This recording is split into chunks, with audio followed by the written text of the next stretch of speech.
This is Dr. Rosie Kuhn, and this podcast series is called Spiritual Immersion, Taking the Plunge.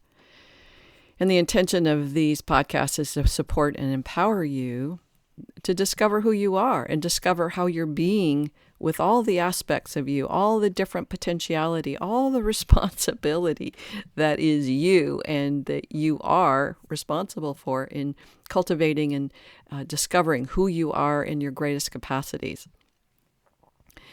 I was thinking today about and reading about all the different elements of me that I've discovered over specifically the last 10 years that I never even knew existed. I didn't even know that they were a part of me. I was so entrenched in the patterns of reality that I cultivated over probably the first 10 years of life as part of a family of 9 that was Catholic. We lived in the Midwest. Very conservative. My dad was a doctor, those kinds of things that controlled and trained me, if you will, more so they trained me, or I trained myself to live within that particular paradigm, that particular context of reality. At the same time, I realized that I wasn't comfortable with what I was hearing. I wasn't comfortable with what I was experiencing. I wasn't comfortable with the way that people were seeing the world, and it was different than how I saw the world. But I was a little kid, and I assumed I was wrong, or I'm not getting it, I'm not seeing it right, because they seem to be having a better life than me, so they must have it right. So, we do this quite often. We compare ourselves. We say, well, they have that, I don't, so they must have something I don't have. And it must be because I'm wrong or I'm broken or I need to shift. I have to be different than I am. And it's where so many of us start out in life. And that over time, if we're courageous enough, we begin to say, no, I have a different reality. I have a different perspective. I have different principles by which I live. My sense of, in the United States, my sense of politics, we'll say, is very different than my sisters and brothers. My sense of religion or spirituality is very different than many of my brothers and sisters. It's just different. I assumed for a long time that it was something wrong with me, but as I grow and grow my capacity to know myself and own myself, then I'm able to say, well, this is the way I see it. Not making anyone else wrong, not making anyone wrong for their perspectives, their beliefs, their practices. It's just different. That's a huge, that's a huge part of adulting, is being able to allow people and myself our own perspectives, our own way of seeing the world, and letting other people have their own way. That there's nothing wrong or broken that needs fixing. We're all in this trying to find our way home through our own paths. So today I wanted to focus on this part of me, that me being you, me, that doesn't know all there is to know about me or you. I mentioned in the previous podcast that there's levels of consciousness, and each of us are somewhere on the spectrum from 0 to like 1,000. And Jesus and Buddha and those guys are up there on the 1,000-ish place. And so many of us are down somewhere between 100 and 200. The majority of us are between 100 or between 0 and 200. 200 is when we start to develop and cultivate courage enough to go, wait a minute, I don't think that way, but that doesn't make me wrong or bad, and it doesn't make somebody else wrong or bad. That we're able to begin reasoning, having the courage to reason things, not from right, wrong, good, or bad, but from, this is the way it is. And with those perspectives, as we're growing ourselves into greater levels of consciousness. And as we incrementally step on the path and step onto the next step, we're raising our vibrational resonance. And it's an experiential thing. We can talk about it, and I know so many have been listening to Eckhart Tolle lately. He's saying the same thing I'm saying, which doesn't mean anything other than it's so easy for us to say this, and it's so easy to impart information to you to say, hey, Here's what you have to think. Here's how you have to think. But it's the direct experience. It's the actual, okay, I'm going to take a step and practice this differently. I'm going to shift the way that I usually do things to include something different. And as I mentioned a couple of podcasts ago about our principles, it's like I'm going to act or be in alignment with my principles this way right now in this moment. I'm going to practice. I'm going to exercise those muscles. I'm going to strengthen my capacity to actually do what I know is what I really is in alignment with my highest truth, my highest good. This for me sometimes comes in terms of food.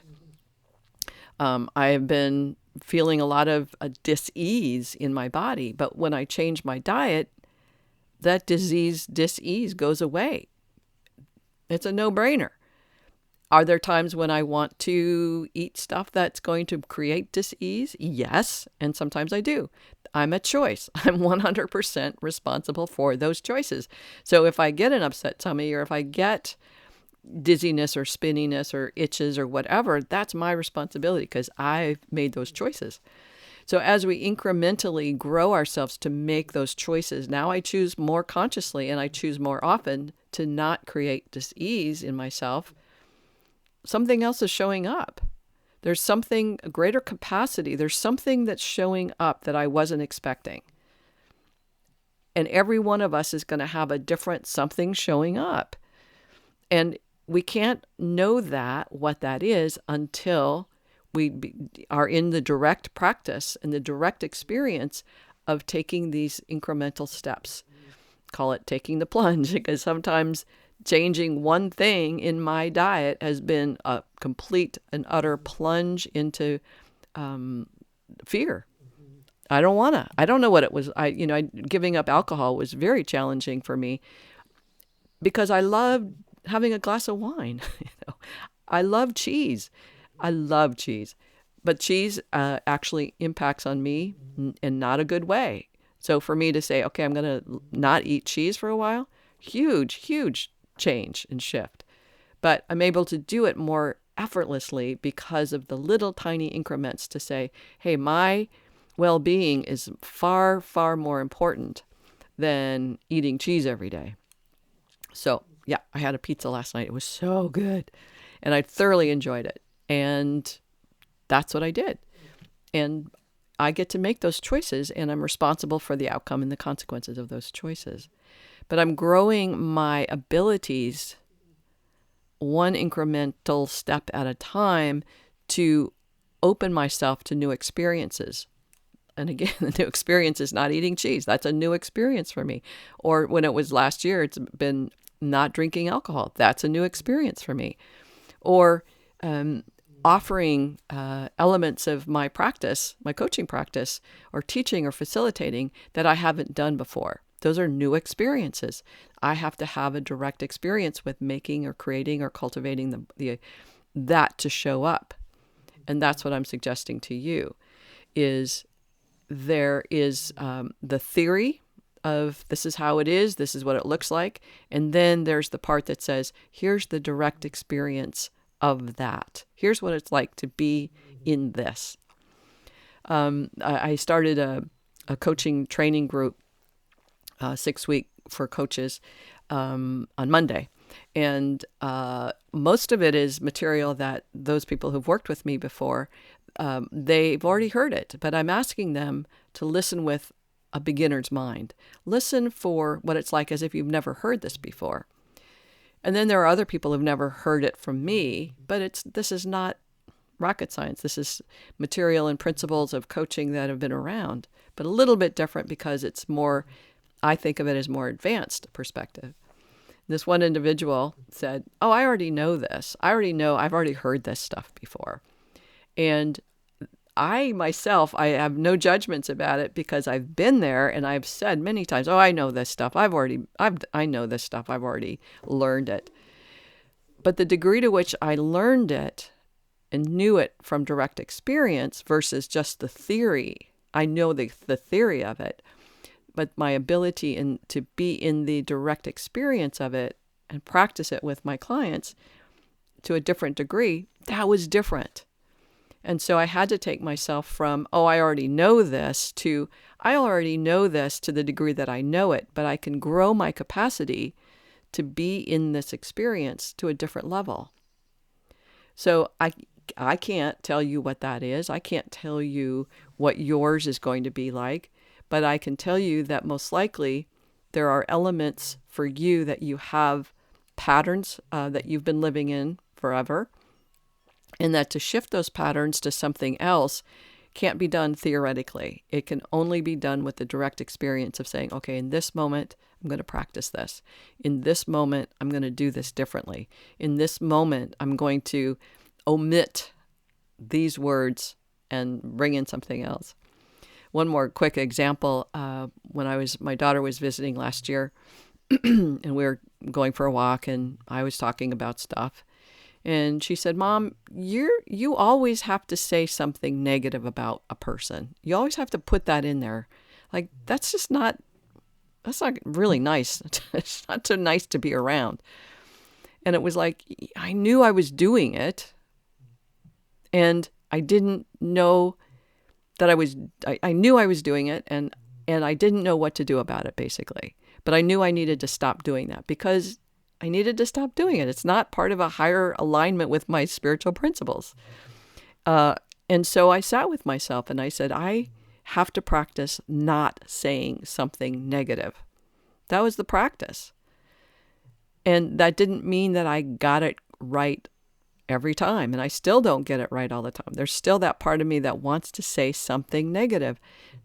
As a sense of righteousness or a sense of control or a sense of they hurt me or did me wrong, and so I'm going to say something unkind about them. Whatever it is my excuses or my patterning is, I want to shift that pattern. And I can only do that one conversation at a time, one thought at a time.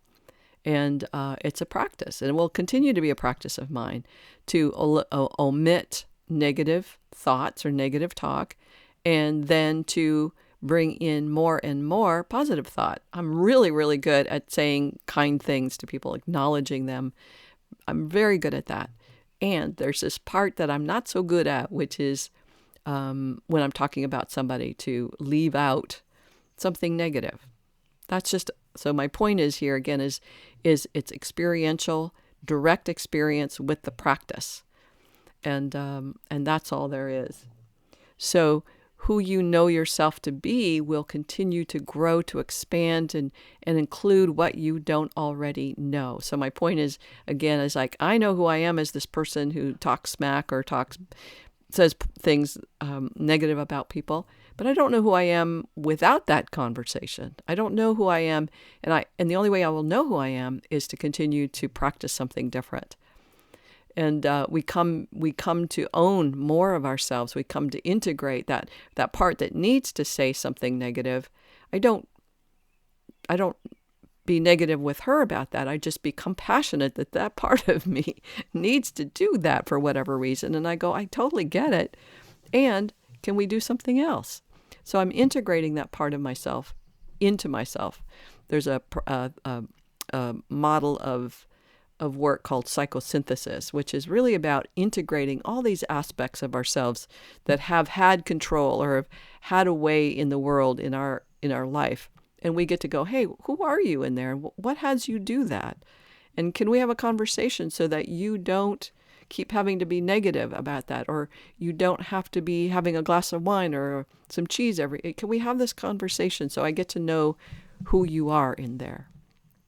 And that's what I want for you, is to be able to have more and more of those conversations with yourself in a much more compassionate, self-compassionate way. And it's fun, too, eventually. Sometimes it's just hard, but it's really worth the practice. All right, I'm going to let you go. If you have any comments or questions, please feel free to call me or email me at rosie@theparadigmshifts.com. I strongly encourage and support people in getting a thinking partner or a spiritual companion or a therapist to help you through this process. It can be difficult at time, and so to have a coach or a thinking partner or a therapist to help you with these processes is a really good thing. Not because there's something wrong, but just because it's really great to have a partner through this and a support system. All right, big hugs. Bye for now.